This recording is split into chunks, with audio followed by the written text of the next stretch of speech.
Praise the Lord, hallelujah. खुदा यीशु मसीह के अजीम जलाली और मोतबर नाम में आप सबकी सलामती हो। जिस तरह से आपको पता है कि आज ऐश वेडनेसडे है और मेरे दिल में था कि मजमून बनाकर इसके ऊपर ज़रूर बयान किया जाए। जिस तरह से कलीसिया पाकिस्तान में आज है वो बहुत सारे लोग इस दिन पे डिस्कशन करते हैं कि ऐश वेडनेसडे जो है इसके बारे में कि ये ऐश जो है वो लगानी चाहिए या नहीं लगानी चाहिए। तो किताब मुकद्दस की रोशनी में हम देखते हैं कि राख जो है इसका क्या मतलब और मकसद था। तो जब हम पढ़ते हैं खुदा के कलाम में से पैदाइश की किताब और इसका 18वां बाब आयत नंबर 27 में, तो ये जो जुमला है बुजुर्ग अब्राहम ने जो है वो इस्तेमाल किया है और ये उस वक्त की बात है कि जब सदूम और अमूरा को खुदा तबाह करने वाला है और शफाती जुमले या जिसे कह सकते हैं कि डायलॉग खुदा से खुदा का बंदा अब्राहम कर रहे हैं। तो ऐश वेडनेसडे जो है ये हमें बताता है कि जब रोज़ों का आगाज़ होता है तो किस तरह से हमें शफात के साथ खुदा की पाक हजूरी में आना है। और जब हम लायक तौर से शफात खुदा की हजूरी में करते हैं, यकीनन खुदा उन रोज़ों का जवाब देता है। और ऐश वेडनेसडे से पहले मैं थोड़ी सी बात करना चाहूँगा। बहुत सारे लोग हैं जो इस तरह की तालीमात मीडिया के ऊपर जो है वो लेके आते हैं कि रोज़ा नहीं रखना चाहिए, या कई लोग कहते हैं कि ये जो रोज़े हैं ये तो तमूज देवता के लिए हैं और इस तरह से नहीं रखने चाहिए। तो बजाय के ना रखने के बेहतर यह है कि रोज़ा रखा जाए, चूँकि ये बाइबल मुकद्दस की तालीम है। रही बात के मसीहत से पहले तमूज देवता के लिए रोज़े रखते थे। याद रखें बाइबल मुकद्दस में लिखा है कि सिर्फ एक ही जिंदा खुदा है और दीगर जो है वो देवता खुदा के सामने कुछ भी हकीकत नहीं रखते। हम उसी हवा खुदा पर ईमान रखते हैं जो सारी दुनिया का खालिक और मालिक है और जिसने इस सारी दुनिया को बनाया है। तो इसी तरह से कई बार लोग कहते हैं जी क्रिसमस नहीं मनाना चाहिए। तो ये वो सारे लोग हैं जो एंटी क्रिश्चियन तालीमात है वो देते हैं। मकसद उनका यह है कि लोगों को ठीक ईमान से रूहानी ज़िंदगी से दूर कर दिया जाए, लेकिन जो भी अच्छा काम है उसे करना ही चाहिए। तो रोज़ा जो है ईमानदारों की रूहानी तरक्की के लिए बहुत ज़रूरी है। जब बाइबल मुकद्दस में पुराने अहदनामा में हम देखते हैं और इसी तरह से यीशु मसीह ने भी जो है लिखा है जब तू रोज़ा रखे, मत्ती की इंजील के 6 बाब में। तो आज के दिन के ताल्लुक से ख़ास तौर पर बातचीत मैं करना चाहूँगा राख का बुध। तो ये जो जुमला है मुहावरतन भी जो है वो इस्तेमाल होता था, खाक और राख। तो ये जुमला बुजुर्ग अब्राहम ने जो है बाइबल मुकद्दस में इस्तेमाल की है, पैदाइश की किताब का 18वां बाब। और ये उस वक्त की बात है जब वो बुजुर्ग लूत के लिए और उसके घराने के लिए खुदावन से डायलॉग कर रहा था और वहाँ पर जुमला जो है खुदा के बंदा ने इस्तेमाल किया, बुजुर्ग अब्राहम ने। मैंने खुदावन से बात करने की जुर्रत की, अगरचे मैं खाक और राख हूँ। तो ये अदनापन की जो है तस्वीर है। तो जब हम रोज़ा रखें तो अपने आप को खुदा की हजूरी में जो झुकाएं, अपने आप को खाली करें। अच्छा, दूसरी जो मिसाल हमें किताब मुकद्दस में मिलती है अयूब की किताब में है, 30वां बाब और 19वीं आयत। उसमें लिखा है, उसने मुझे कीचड़ में धकेल दिया है और मैं खाक और राख की मानंद हो गया हूँ। तो जब हम खुदा की हजूरी में आए, हम अपने आप को झुकाएं, हम अपने आप को खाली करें।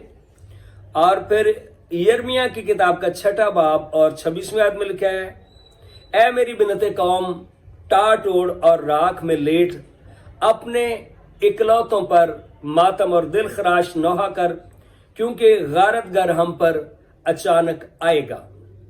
तो हम जब रोज़ों का आगाज़ होता है, संजीदगी इख्तियार करें, अपने दिल खुदावंद की तरफ लगाएं और अपने प्यारों के लिए, अजीज़ों के लिए शफात करें, इंटरसेशन करें। जिस तरह से डायलॉग करके और बुजुर्ग अब्राहम ने लूत को और उसके घराने को बचा लिया था, इसी तरह से हम भी खुदा के हुजूर में शफात करके बहुतों की रिहाई का बायस बन सकते हैं।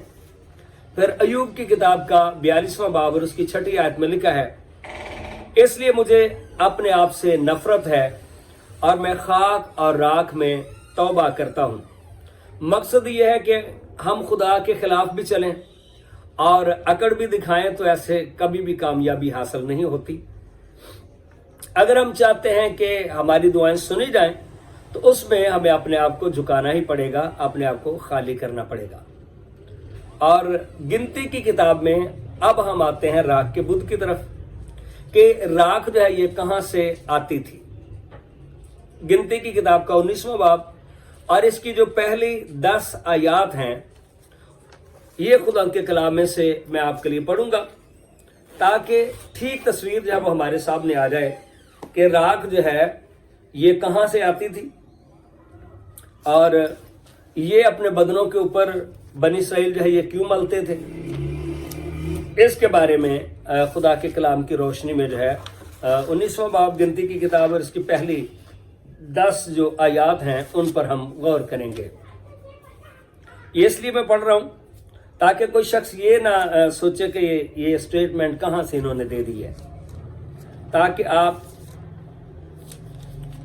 ठीक फैसले तक पहुंच सकें इस वीडियो के बाद। और लिखा है, खुदा ने मूसा और हारून से कहा कि शरा के जिस आयन का हुक्म खुदावंद ने दिया है वो ये है कि तू बने इसराइल से कह कि वो तेरे पास एक बेदाग और बेऐब सुर्ख रंग की बछिया लाएं जिस पर कभी जुआ न रखा गया हो। नंबर 1, ये बछिया जो है ये बेदाग हो और बेऐब हो, ये सुर्ख रंग की हो और उसके ऊपर कभी जुआ ना रखा गया, उसे कभी यूज ना किया गया हो। और तुम उसे लेकर अलीअज़र काहिन को देना कि उसे लश्करगाह के बाहर ले जाए। तो ये गाय जो है इसे कुर्बान किया जाएगा हैकल के अंदर नहीं बल्कि लश्करगाह के बाहर। और लश्करगाह का लफ्ज जो यहाँ पर इस्तेमाल और उस वक्त प्रॉपर हैकल नहीं थी, खैमा इज्तिमा था और जहां पर वो जमा होते थे उसे लश्करगाह कहा जाता था।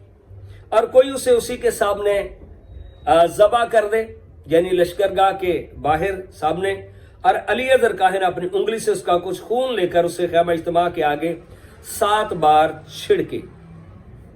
फिर कोई उसकी आंखों के सामने उस गाय को जला दे, यानी उसका चमड़ा और गोश्त और खून और गोबर और इन सब को वो जलाए, चूंकि जो कुछ उसके साथ जुड़ा हुआ है हर एक चीज को जला देना है। फिर काहिन देवदार की लकड़ी और जूफा और सुर्ख कपड़ा लेकर उस आग में जिसमें गाय जलती हो डाल दे, यानी जो जो उस कुर्बानी में चीजें यूज की गई हैं उनको भी जला देना। तब काहिन अपने कपड़े धोए और पानी से गुस्ल करे और इसके बाद वो लश्करगाह के अंदर आए। फिर भी काहिन शाम तक नापाक रहेगा। तो ये जो कुर्बानी की गई है ये चूंकि गुनाह के इव्ज में जो है वो की गई है, गुनाह के बदला में की गई है, इसलिए जो भी कोई इसको हाथ लगाएगा छुएगा वो नापाक होगा। और जो कुछ गाय को जलाए वो भी अपने कपड़े धोए, यानी जो वहां पर वर्कर्स हैं जो मददगार हैं इस कुर्बानी में वो भी अपने कपड़े धोएं चूंकि वो नापाक हो गए हैं। पानी से गुस्ल करे और वो भी शाम तक नापाक रहेगा।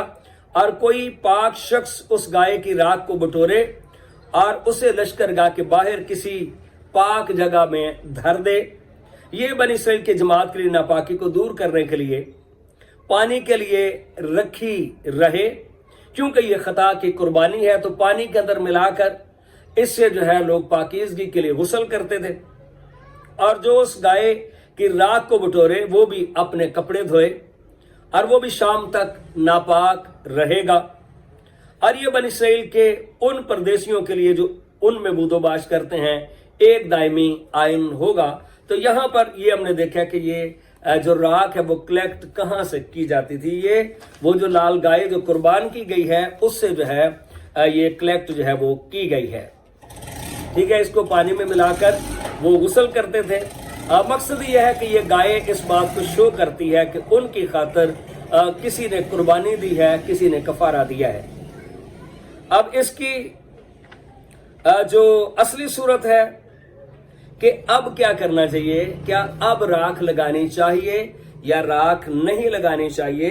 तो ये इब्रानियों का खत और इसका चैप्टर नंबर 9 में खुदा के कलाम में से देखते हैं और आयत नंबर 11 में। इब्रानियों 9वां बाब। तो अब जो है क्या राख लगानी चाहिए या नहीं लगानी चाहिए। याद रखिए अब हमारे पास उस राख से कहीं बेहतर कोई चीज है जो अब हमें अपने बदनों पर उसे लेना चाहिए। तो 9वें बाब में लिखा है इसकी आयत नंबर 11 में, लेकिन जब मसीह आयदा की अच्छी चीजों का सरदार काहिन होकर आया तो उस बुजुर्ग तर और कामिल तर खैमा की राह जो हाथों का बना हुआ यानी इस दुनिया का नहीं, तो अभी खुदावंद ने अपनी हजूरी हमारे लिए तैयार की है। एक ऐसा खैमा बनाया है जो इंसानी हाथों ने नहीं बनाया, और बकरों और बछड़ों का खून लेकर नहीं बल्कि अपना ही खून लेकर पाक मकान में एक ही बार दाखिल हो गया। तो गाय की कुर्बानी बाहर की जाती थी और उसका जो राख है वो बाहर छिड़की जाती थी। अब यहां पर जो है पाक मकान के अंदर खून लेकर वो बर्रा दाखिल हो गया और अबदी खलासी कराई। अब अगर देखा जाए, चूंकि जब तक इस सरजमीन के ऊपर हैकल नहीं है कुर्बानियां मौकूफ है और अब गाय नहीं जलाई जाती जब तक कि हैकल ना हो। ठीक है, इसी तरह से अब राख की जरूरत नहीं है, बल्कि यहां पर लिखा है कि एक ऐसी कुर्बानी जो यीशु ने अपना खून बहाकर पेश कर दी है, अबदी खलासी उससे जो है होती है। क्योंकि जब बकरों और बैलों के खून और गाय की राख नापाकों पर छिड़के जाने से जाहिरी पाकीज़गी हासिल होती है, तो जाहिरी पाकीज़गी से मुराद यह है कि जब वो राख छिड़की जाती थी बदरों के ऊपर तो वो इस बात का ऐलान था कि इनकी खातर किसी जानदार ने जो है कुर्बानी दी है, इसलिए गजब इन पर नहीं आना चाहिए। तो वो फिजिकली तौर पर उनको बचाने के लिए वो कुर्बानी थी। अब यीशु की कुर्बानी जो है इसके दोनों तरह ही माने हैं। यीशु का लहू हमें फिजिकली तौर पर भी बीमारियों से बचाता है, कमजोरियों से बचाता है, लानतों से बचाता है, और उससे कहीं बढ़कर यीशु का खून अब जब हम अपने ऊपर लेते हैं तो वो हमारी रूह को भी पाक और साफ करता है ताकि हम खुदा के खेमे में दाखिल हो सकें। और यही बात यहां पर लिखी है। वो ज़ाहिरी पाकीज़गी के लिए छिड़की जाती थी और उससे ज़ाहिरी ही पाकीज़गी हासिल होती है। तो मसीह का खून जिसने अपने आप को अज़ली रूह के वसीला से खुदा के सामने बेऐब कुर्बान कर दिया, तो कफारे का नजरिया खुदा बाप के अंदर शुरू से ही है। ये उसका प्री नॉलेज है, उसे पता था कि इंसान गुनाह करेगा। उसने ठहरा लिया था कि वो अपने बेटे को कुर्बान करेगा और गुनहगार इंसान को निजात देगा। लेकिन जो उसका वक्त मुकर्रर था उस पर यीशु मसीह ने सलीब के ऊपर अपनी जान दे दी, और बेऐब जिस तरह से वो गाय बेऐब थी, अब उसका जो हकीकी माना है खुदा का बेटा बेऐब यीशु मसीह कुर्बान हुआ, बेऐब कुर्बान कर दिया। तुम्हारे दिलों को मुर्दा कामों से क्यों ना पाक करेगा। तो गाय की राख तो सिर्फ उनको फिजिकली तौर पर गजब से बचाती थी, यानी राख को बताती थी कि इनकी खातिर कुर्बानी हुई है। अब खुदा का बेटा यीशु मसीह जो है उसने अपनी कुर्बानी हमारे लिए पेश कर दी है, ना सिर्फ हमारे बदनों को बल्कि हमारे दिलों को भी मुर्दा कामों से यीशु का खून बचाता है ताकि जिंदा खुदा की इबादत करें। तो वहां पर जब गाय की कुर्बानी होती थी शाम तक लोग नापाक रहते थे और हैकल में यानी खैमा इज्तिमा में खुदा की हुजूरी में नहीं आ सकते थे। लेकिन उससे कहीं बढ़कर अब यीशु का खून है जब हम अपने ऊपर लेते हैं और हमें अबदी खलासी मिलती है।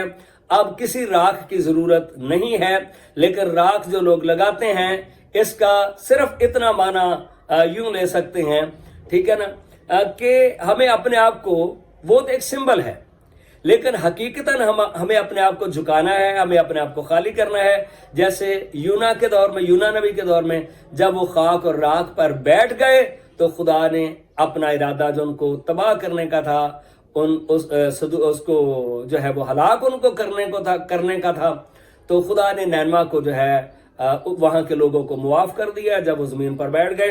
سو مسیحی روزہ جو ہے یہ ہمیں بتاتا ہے، جب ہم مسیحی روزہ رکھتے ہیں، متی کی انجیل کے مطابق لکھا ہے اپنے سر میں آپ تیل ڈالیں جو روح القدس کی علامت ہے، مسح کو شو کرتا ہے، اور ہم خدا کی قربانی کے باعث پر امید رہیں کہ اس کے وسیلہ سے ہم ہمیشہ بچائے جاتے ہیں، اور جو ہم دعائیں کریں گے خدا ان کا ہمیں جواب دے گا۔ تو صرف بھوکا رہنے کا کوئی روزہ نہیں ہے۔ اگر آپ اپنے آپ کو خدا کے حضور میں پیش کرتے ہیں فزیکلی طور پر فاقے کے ساتھ، تو یہ اچھی بات ہے۔ آپ اپنے بدن کو خدا کے حضور میں اس کے تابع کرتے ہیں، اور پھر یہ روزہ وہ ہوگا جو تبدیلی لائے گا۔ اور جس طرح سے 3 دن کے روزے کی بھی بائبل میں بہت جگہ پہ ہمیں ذکر ملتا ہے۔ آستر کے دور میں جب انہوں نے 3 دن روزہ رکھا تو اس نے سچویشن کو چینج کر دیا۔ اسی طرح سے نینوا کے اندر جب لوگوں نے روزہ رکھا تو سچویشن جو ہے وہ چینج ہو گئی۔ ہم اگر پاکستان میں ہیں یا جہاں پر بھی آپ اس پیغام کو سنتے ہیں، آپ جہاں پر بھی ہیں، آپ جب ایمان کے ساتھ اپنے آپ کو بڑی ڈیووشن کے ساتھ اپنے آپ کو خدا کے سامنے پیش کرتے ہیں، تو آپ کے روزے بھی بڑی تبدیلی کا سبب ہوں گے۔ خدا آپ کو برکت دے۔ May God bless you all.